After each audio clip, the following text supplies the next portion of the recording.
Ngayon kayo na magkapareha, how does it feel, Kim and Coco? Ano, nung sa tayong dalawa po kasi, asumot lang po kasi ako that time. Kumbaga, syempre ako lang. Gusto mo yung asum? Ako po yung kontrabida.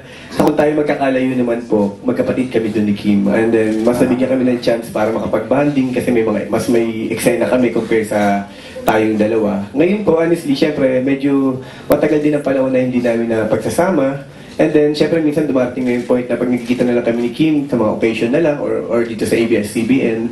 Syempre, habang ako, bilang artista, nanonood din po ako syempre ng mga soap opera. And then nakita ko po talaga kay Kim yung pag-grow niya, pagiging mature niya bilang artista, bilang tao. Hanggang kung papansin niyo po, di ba, ngayon naman talaga, napakagaling niya na. And then lalong-lalo na, honestly, kahit ano naman ni Kim yun, nakita kami nung huli na bago pa lang, showing pa, nung pinapakita pa lang yung trailer ng movie niya na Brides for, Brides for Rent. Tama, okay, English kasi. Ayun, nung nakita ko yung trailer, talagang kinongrats ko siya dahil talagang sobrang galing niya. And then, syempre, mas na-excite ako, and then kahit pa paano may pressure na magkakatrabaho kami. Syempre, kumbaga, medyo matagal nga kami hindi nagkatrabaho. Kaya ko naman, syempre, kilala naman si Coco sa napakaraming Best Actor Award. So, isa pong karangalan sa akin na makaparehas ang isang Coco Martin. Dahil sigurado ako, marami akong matututunan bilang artista, lalo-lalo na sa larangan ng drama, sa larangan ng ganito, lalo na ngayon na medyo period yung teleserye to, so medyo iba yung atake, iba yung salita. So yun, ayun, nagpapasalamat na rin ako na binigyan ako ng Dreamscape at ng ABS ng ganitong proyekto, and kapartner ko pang isang napakagaling na artista. Una. Ayun, so I'm very happy and very thankful. Yun. Karamihan sa eksena namin, maraming inputs. And kahit siya sinasabi niya sa akin, Kim, kahit may gusto kang sabihin mo lang. Ginaganon niya. Ginaganon niya ako. Sabi ko, hiniya ako. Parang wala naman akong karapatan. Parang ganon. So, yun, sinasabihan niya kung, nakakaganda rin naman ng eksena. Lalo ngayon na medyo nagkakapaan kami sa mga love eksena, mga kilig-kilig, ganyan. So, yun, at least nag-uusap kami before namin gawin yung eksena, and after nun, maganda naman siya. Maganda ba? Oo, love your own. No? Mayroon ba naging madali sa inyo yung adjustment na magkaroon ng rapport or yung team na dapat may love kayo dun sa character ninyo? Kasi di ba nung unang mga teleseryeng ginawa niyo, hindi naman kayo mag-partner. Actually, mahirap, lalo-lalo na sa akin. Siyempre, ngayon nagsisimula pa lang kami. Kailangan talaga pagtuunan ng pansin, ng panahon. Kasi sabi ko nga, kailangan kong trabahuhin na magkaroon kami ng chemistry ni Kim. Kasi sabi ko nga, medyo matagal kami hindi nagkasama eh. Umamin ka ko na nag-e-effort ka talaga. Oo, kasi kailangan yun eh. Kailangan yun ng cooperation eh. Kailangan dalawa kayo nagkakaintindihan, di ba? Iba naman kasi meron naman instant. Ako kasi honestly sa lahat ng mga nakakatrabaho ko ganun. Mas kailangan namin ng panahon, kailangan namin ng hindi kasi ako honestly, hindi naman kasi ako yung tipong hindi ako isang na parang nagugustuhan agad eh. Ako kailangan ng panahon para magustuhan ako ng tao eh. Kim? Ano nga po yun? Ano nga yun? Wala ka rin tuloy ako. Ano nga yun? Adjustment. Kasi, nagsama na kasi kami ni Coco, so hindi masyadong, nakakahiya. Yung nakakailang na nakakahiya na, hindi ko pa siya nakakahiya. Anong sabihin niya sa akin? Parang ganun. Nagkasama kami sa 2 teleserye, tapos pag may event, party, nagkikita kami. So, hindi na kami bago sa isa't isa na parang, uy, Kim siya si Coco, Coco siya si Kim. Ngayon lang kayo nagkita in person. Hindi naman ganun. So, may pinagsamahan na rin kami kahit paano. Pero yung mga kilig-kilig, ganyan, yun, tinatrabaho talaga namin. And, yun, may namin kami input sa isa't isa. May kinunan kami nung, isang araw na eksena. Yun, medyo pinigala namin. And yun, maganda naman yung kalalabasan. Kinala. Yun, teamwork. Yun. Paanong pag-aalaga yung ginawa sa'yo ni Coco Kim? Alagay na alalayan niya lalo na dun sa tubuhan. Mga rocky road yung nilalakad namin dun. Hindi pantay-pantay yung sahig. Nakaalala niya sa akin. Tapos may isang eksena kami, yung nahulog talaga ako kasi akala ko may foam. Kasi sabi nila, yung rehearse, may foam yun na hinuhulugan ko. So nahulog ako dun sa foam. Eh, nung take na nawala sa isip ko, tinanggal pala yung foam. So, hinulog ko yung sarili ko. So, bumagsak yung puwet ko, nabiak yung bato. Sabi ko, bakal ba yung puwet ko?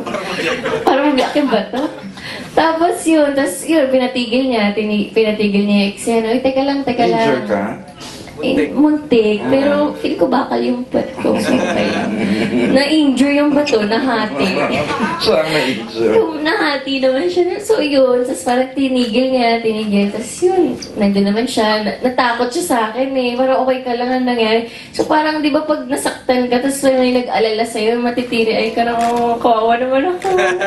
Parang ganon. So yun, natigil namin, kinakuha ng tubig, ganyan. So yun, tinigil niya. Kahit game na siya sa eksena, tinigil namin. Yun.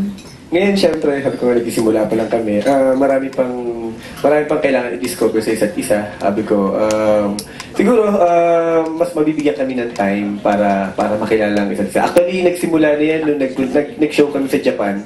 Magkasama kami ni Kim. May time kasi doon na after the show, may mga kasama namin, nag-invite na parang lumabas kahit papano, ayun. Tapos sinubukan lang namin kasi dahil nga dito sa Pilipinas, di ba, hindi naman po talaga kami nakakalabas na. Sinubukan namin pumunta sa isang bar, ganyan.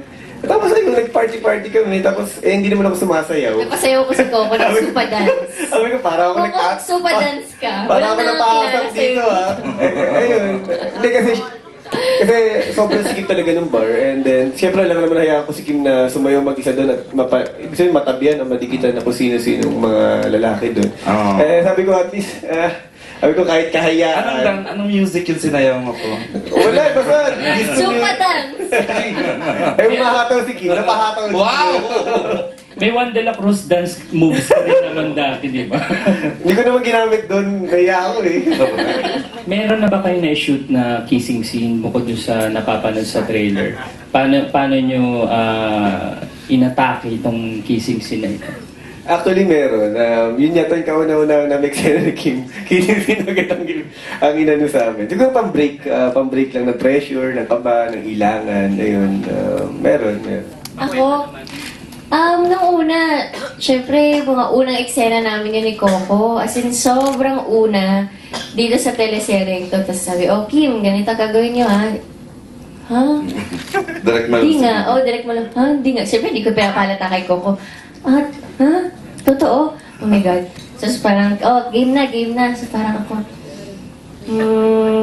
totoo ba to? Parang ito na, papunta na tayo. Parang gano'n. Siguro, yun nga, tama si Coco, pang break ng ice. Sabi ko, buena mano naman tong eksenang to.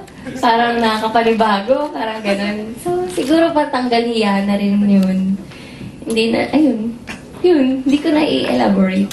Oo. Ano bang attraction sa'yo ni Kim para nervyusin ka sa mga eksena ninyo? Siyempre lagi ako na dun sa bilang lalaki, and then babae po si Kim. Siyempre, hindi kasi, di ba, hindi ako ganun, hindi ako nagiging ganun komportable. Siyempre, siguro nandun din ako sa parang makaluma na pagkatao na hindi ako basta, pero tinatry ko nga, sabi ko nga po, tinatry kong ma-relax, tinatry kong, magkaroon kami ng connection para sa mga eksena, sa mga trabaho namin, hindi ako naiilang at hindi rin po siya mailang sa akin. Siyempre gusto ko rin iparamdam sa kanya na parang bilang lalaki, alam ko gusto ko maramdaman sa kanya na parang lalong-lalo katrabaho niya ako ngayon na mataas yung respeto ko sa kanya. Para kung sakasakali may ginagawa kami mga eksena na medyo delikado, nararamdaman niya na parang hindi ako nag-take advantage or kung ano man po yun. Honestly, syempre, Piling ka pa ba? hindi po. Siyempre, sabi ko nga po, wala naman sigurong kahit sino namang artistang lalaki dito sa ABS-CBN na hindi magagandahan kay Kim. Sabi ko nga, honestly, hindi itong movie nga niya ni Sian. Ay ko, sobrang cute. Napaka-cute niya doon. Talagang, kasi, nung pinanonood ko yun, parang nakikita ko na yung totoong Kim Chiu. Correct. Kasi siyang siya yun eh, pagiging fan niya, pagiging ano niya. Cute, sobrang cute. Anong maganda raw na features ni Kim? Maganda-ganda ka. Ganda eh, ang ganda ng mukha eh, ang ganda. Actually, hindi lang ngayon, dati pa namin siya pinagkukwentuhan, walang hanggang days pa, pinagkukwentuhan na namin siya na Kuya Goma. Anong... Na Kuya Goma, that time na kung meron kang nagaganda ng mga artista sa ABS-CBN, sino? Ayan. Kayo ni Kuya Goma. Ayun po. Grabe naman. Ano reaction mo doon, Kim? Ganda-ganda pala sa sarili. Yung Maliit lang na nalaman bagay. na nagagandaan ko pa lang sa... Maliit na bagay. Maliit na bagay, pinapalaki na iba. Pinamalaki ba? Ano? Ikaw naman. Ano po? Loveless ka naman, di ba? Ano po yan? Yung kay Coco, nung gusto mo... Ay, oo, Kim. Ano yung physical na... Kay Coco na? Yung mata tsaka ilong ni Coco. Oo, yung may pasobra dito sa dulo. Yung parang Amerikano. Oo. Gusto ko yun eh, yung gumagano yung ilong. Pero Grabe naman. wala sa akin. Ganyan. Hanggang nose line lang. Adik sa nose. Oo, nagsalita kasi yung mata ni Coco. So, yun.